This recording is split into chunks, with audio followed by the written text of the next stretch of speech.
औज़ु बिल्लाहि मिनश्शैतानिर्रजीम बिस्मिल्लाहिर्रहमानिर्रहीम। लाखों करोड़ों दुरूद व सलाम सरकार दो आलम सल्लल्लाहु अलैहि वसल्लम पर और आप सल्लल्लाहु अलैहि वसल्लम की आल पर। अस्सलाम वालेकुम। मैं गुलाम सरवर कंबो एडवोकेट। पिछली वीडियो में हमने डिस्कस किया था कि तहरीरी और गैर तहरीरी निकाह दोनों शरई ही होते हैं, यानी कि जब निकाह पढ़ा जाता है तो वो शरीयत के मुताबिक होता है, शरई ही होता है, और बाद में उसको निकाहनामा पर तहरीर कर दिया जाता है। तो इस तरह वो निकाह तहरीर में आकर एक सबूत की हैसियत हासिल कर लेता है। तो आज हम निकाहनामा को डिस्कस करते हैं कि निकाहनामा जो है उसकी क्या तरतीब है। निकाहनामा में सबसे पहले जो भी यूनियन काउंसिल हो उसका कॉलम होता है, और फिर अगर गांव हो तो उस चक का कॉलम होता है, अगर शहर हो तो वार्ड का कॉलम होता है, तो वार्ड नंबर फलां है, चक नंबर फलां है। और फिर उसके बाद लड़के का नाम, बल्दियत, कौमियत, उसकी रहायश वगैरह, और इसी तरह जो उससे आगे कॉलम होता है उसमें लड़की, उसकी बल्दियत, उसकी कौमियत और उसकी एड्रेस वगैरह, और इसी तरह आगे जो कॉलम है उसमें लड़का कुंवारा है या लड़की कुंवारी है या नहीं है, जो भी हो, अगर मुतलका हो या जो भी हो, वो उसमें तहरीर होता है। उससे आगे जो कॉलम है उसमें गवाहान होते हैं, और इसी तरह उसमें आगे जाके जिस डेट को शादी हो, तारीख शादी, वो तारीख, महीना और सन दर्ज होता है। और उसी के साथ ही नीचे जो कॉलम होते हैं, कॉलम नंबर 16, 17, 18 और 19, तो इनमें हक महर की निस्बत तहरीर होता है कि हक महर जो है वो मुअज्जल है या मुबज्जल है, यानी डेफर्ड है या प्रॉम्प्ट है। तो इस तरह ये हक महर की उसमें तरतीब होती है। हक महर के बाद उसमें आगे शराइत का कॉलम होते हैं।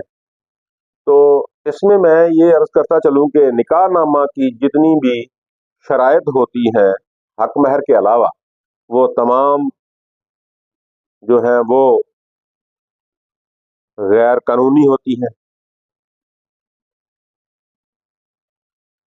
निकाहनामा में लिखी गई प्रॉपर्टी महर या गिफ्ट के जुमरा में आती है। मिसाल के तौर पर ये जो कॉलम होते हैं इसमें 18, 19, और उसमें हक़ुल महर के अलावा कोई भी अगर गिफ्ट प्रॉपर्टी या उसमें कोई उम्रा वगैरह की या हज की शर्त हो तो वो भी जो है वो कानूनी है, और उसकी अदालत से डिग्री भी हासिल हो सकती है। इसको इंटरप्रेट किया गया है 2016 PLD पेज है 613 supreme court.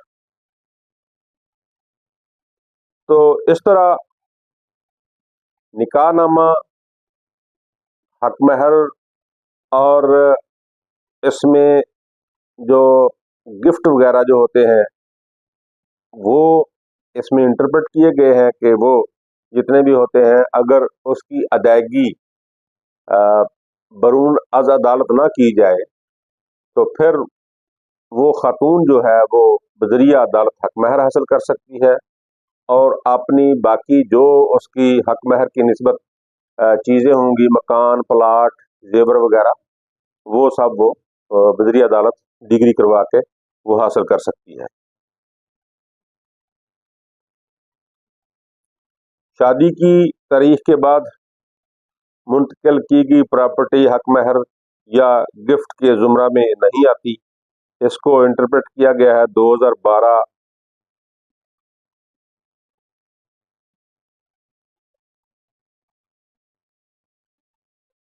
PLJ page 43 Lahore, और इसी तरह 2011 PLD 196 कराची, और फिर इसी तरह 2009 PLD 227 लाहौर।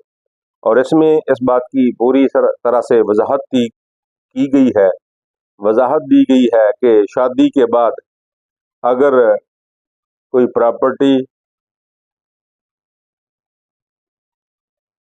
वो गिफ्ट के जुमरा में नहीं आएगा, ना ही वो हक महर के जुमरा में आएगा। वो सिर्फ और सिर्फ वो शादी की तारीख के बाद जो मुंतकिली है वो उसकी डायरेक्ट प्रॉपर्टी होगी। हक महर के अलावा तमाम शराइत निकाह गैर कानूनी है। मसलन अगर कोई शर्त तहरीर करवाए कि अगर लड़की गैर आबाद हुई, लड़का लड़की को 2-4 लाख रुपए हर्जाना अदा करे, अगर तलाक दे तो फिर भी वो लाखों की तादाद में लिखा जाता है कि वो हर्जाना अदा करे। अगर और इसी तरह की अगर कोई दीगर कोई शर्त हो तो वो भी गैर कानूनी होगी मासवाए हक महर के। तो दोस्तों, आज हमने निकाहनामा के कालम और हक महर जो है और उसकी जो शराइत है उनको डिस्कस किया है कि जितनी भी हक महर के अलावा जो है कालम नंबर 19 के बाद जितने भी शराइत हैं वो गैर कानूनी है, उनको कानूनी हैसियत हासिल नहीं है।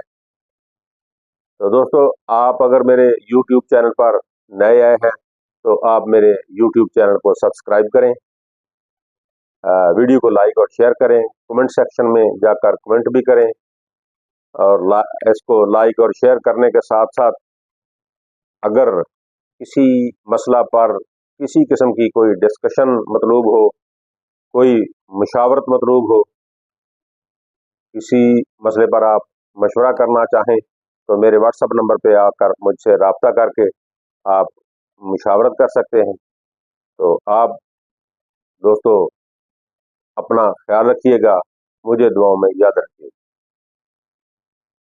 वस्सलाम।